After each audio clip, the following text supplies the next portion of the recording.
Assalamualaikum warahmatullahi wabarakatuh. Jumpa lagi Sobat Pratama di kanal YouTube Pratama Indomitra, khususnya program Q&A.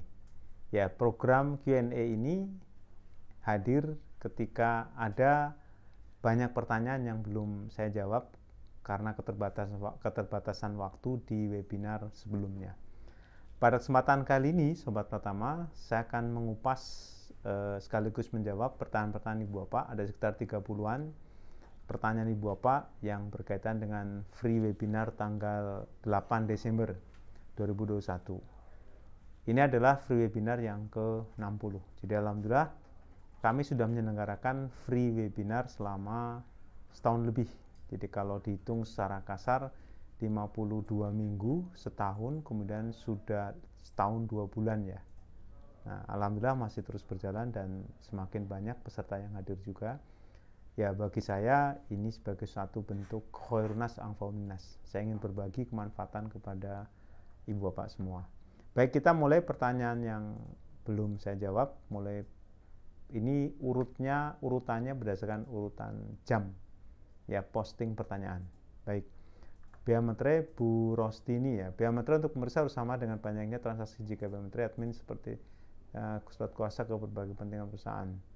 Bea Materai itu merupakan pajak atas dokumen yang akan dipakai sebagai bukti di pengadilan. Jadi memang ada rinciannya di situ. Nah, seberapa banyak memang dalam prakteknya tergantung dari kebijakan ya.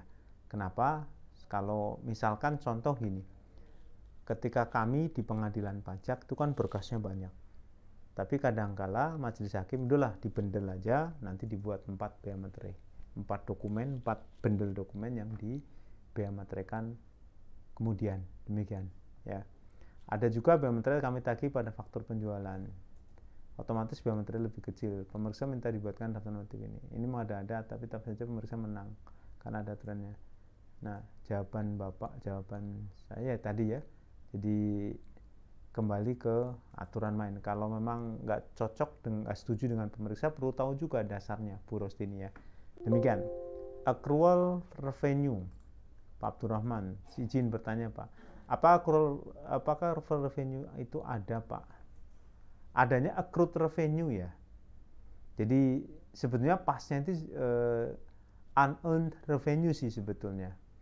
Ini tapi sekali lagi nama akun itu terserah sih Pak Abdurrahman ya. Nama akun itu terserah perusahaan sesuai dengan kebijakan akuntansi. Pendekatan penamaan akun itu mengacu pada teori of accounts, teori akun, yang basisnya adalah teori personifikasi. Jadi silahkan menggunakan nama apapun, yang penting bisa menggambarkan bahwa itu transaksi yang dimaksud. Contoh, kalau misalkan jurnal piutang pada penjualan, kita tahu berarti jurnalnya belum, berarti transaksi penjualannya bukan tunai. Kenapa muncul piutang? Nah itu maksudnya. Jadi teori personifikasi itu mencoba menggambarkan suatu transaksi dengan satu istilah. Nah istilah apa yang pas? Accrual revenue bisa juga. Walaupun biasanya kalau uang muka penjualan arahnya adalah unearned revenue. Demikian. Nah, bisa diakui pendapatan tentu jalan tergantung kebijakan. PPN-nya juga kalau memang diakui penjualan sudah penyerahan terutang PPN. Jadi ini penamaan akun accrual revenue itu tergantung dari kebijakan perusahaan. Karena bisa jadi sudah penjualan, sudah penyerahan ya otomatis di situ terutang PPN. Bahkan, ini saya contohkan ya, Garuda itu punya 2 tanda kutip nama akun yang mirip. Pertama adalah revenue, yang kedua forward sales. Jadi sales, sementara ada revenue. Ternyata setelah saya teliti forward sales ya, ini kayak unearned revenue. Jadi misalkan Garuda jual tiket itu forward sales, tapi belum pendapatan, masih di neraca. Bank pada forward sales. Ini jurnal neraca, alias pendapatan diterima di muka. Baru nanti pada saat terbang customernya, nah jurnalnya adalah forward sales pada revenue. Demikian. Pak Abdul Rahman ya. Bu Fitri, SPT tahunan PH Badan lebih bayar dan risiko pajak atas penutupan perusahaan. Pak Pri izin bertanya, perusahaan A bergerak di bidang dan jasa. Ya, sudah pakai tarif 25, tapi transaksi setiap bulan belum tentu ada. Di tahun 2021 ini transaksi terakhir bulan Juli, Agustus sampai November tidak transaksi. Yang saya tanyakan harus dilakukan agar apa yang harus dilakukan agar tidak dibayar, yang mengajukan pengurangan angsuran. Betul. Demikian. Atau nanti uang muka pajaknya tidak usah diklaim. Demikian. Pasal 20 Undang-Undang PPh memungkinkan ya, perusahaan tidak mengklaim uang muka pajak. Baik pajak yang dipotong dipungut pihak lain maupun pajak dibayar sendiri. Demikian. Perusahaan berbentuk PT adalah perusahaan keluarga, sudah pakai pasal 25. Tapi setelah saya lihat laporan keuangan yang dilaporkan banyak kesalahan. Pemilik perusahaan tidak ingin ribet dengan pembetulan, jadi ingin menutup perusahaan tersebut dan memindahkan sepenuhnya. Bagaimana tanggapannya, Pak? Ya tanggapan terserah perusahaan, terserah. Kalau mau ditutup, nggak apa-apa. Ya perusahaan yang ditutup kemudian cabut NPWP memang mengundang risiko pemeriksaan. Itu, ya. Demikian. Piutang pemegang saham Pak Soekarno. Pak Pri, jika ada WP pribadi memiliki saham di PTA sebesar 250 juta serta piutang punya utang ke WP pribadi, pertanyaannya apa?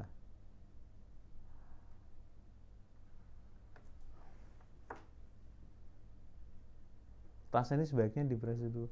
Saya agak bingung juga nih. Transaksi diproses dulu mau jual. Oh, saham dan piutang WP pribadi ini mau dijual.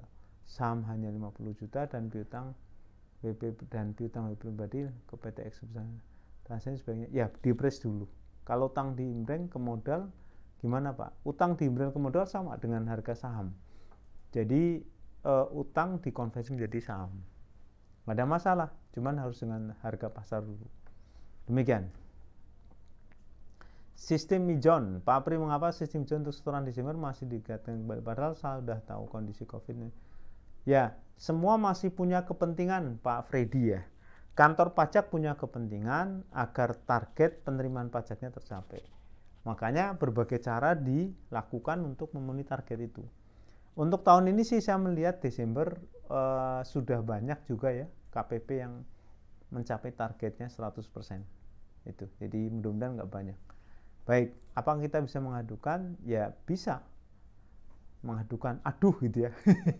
enggak mengadukan ke ombudsman bisa, ke Kisda bisa ya, mekanismenya ke masing-masing ini, ke ombudsman bisa, ke Kisda bisa ya, itu ada masing-masing, ada mekanisme sendiri. Jadi Bapak Freddy bisa cek di ininya, di website ya, ombudsman atau website Kisda kantor pajak. Perubahan KPP dari Madya menjadi Pratama. Pak Yufrizal, apa yang jadi alasan kami menetapkan WP semula Madya menjadi Pratama? Itu karena jadi gini, ketika dari WP Madya ke Pratama itu berarti kemungkinan besar volume transaksinya, volume penjualannya ngedrop, pajak yang dibayarkan ngedrop, makanya dipindahkan ke Pratama. Itu kebijakan penuh dari KPP, dari Kanwil. Apakah hak dan kewajiban tetap sama? Ya. Yang beda itu remunerasi pegawai pajaknya. Antara Pratama dengan Madya itu beda. Baik.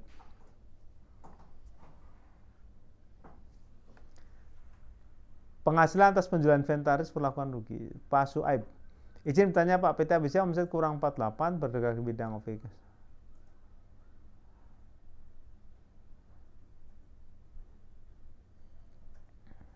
Bagaimana perlakuan penjualan inventaris kantor dan mesin? Apakah penjualan tersebut menggunakan PP23? PP23 ya, itu memang mencakup peredaran bruto semua gitu ya.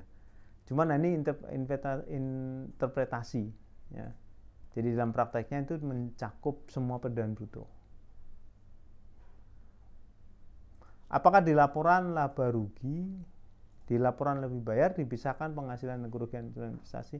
Ya, secara pembukuan pisahkan. Atau omset dapat digabungkan penghasilan usaha. Itu bukan penghasilan usaha. Apa kerugian investasi? Tidak, karena pakai PPh final. Demikian.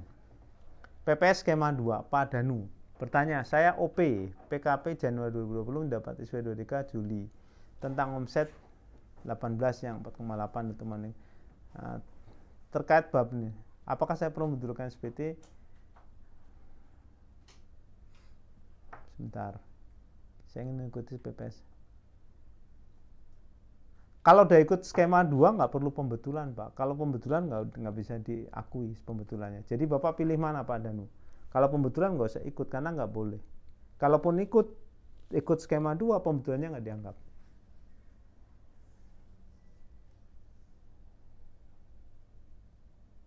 Bapak cek lagi ya di pasal 8, 9, 10, 11, 12 itu, Pak Danu. Apakah dengan mengikuti PPS skema 2 maka KB, PPh dan PPN untuk SPT menjadi tidak terutang lagi? Tetap terutang itu. Tetap bisa ditagih.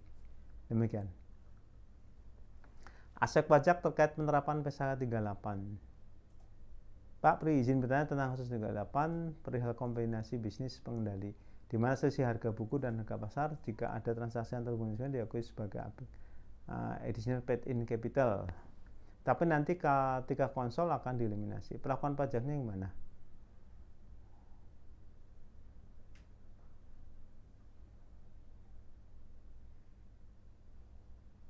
Sebentar. Ini maksudnya perlakuan pajak atas apa ya?